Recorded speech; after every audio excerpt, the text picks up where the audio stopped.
خیلی وقت فوتبال دستی بازی نکردم. دوچرخه‌ام پنچر شده. دیگه بند کفشام رو خودم میبندم. باز شاگرد اول شدم. روز گرفتن کارنامه ها کاش تا هم بودی. همه باباها اومده بودن. راستی دختر بچه‌ای که از آتیش نجاتش دادی چند روز پیش با گروشینی اومدن خونمون. حالا نمیشه یه کوچولو بیای خونه؟ بعدش زود برو. دوست دارم مهدی.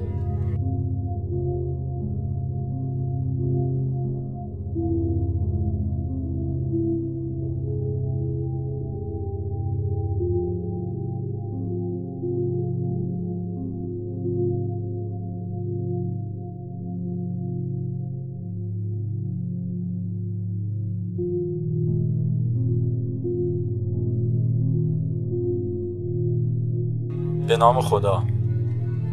سلام پسرم، چه بادکنک قشنگی برام فرستادی. همه جا ازش خوششون اومد و گفتن چه پسر با معرفتی داری.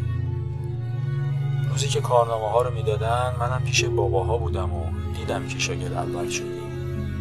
من همیشه بهت افتخار میکنم تا میتونی خوب زندگی کنی. در ضمن از بهش فقط یه بار میشه نامه نوشت.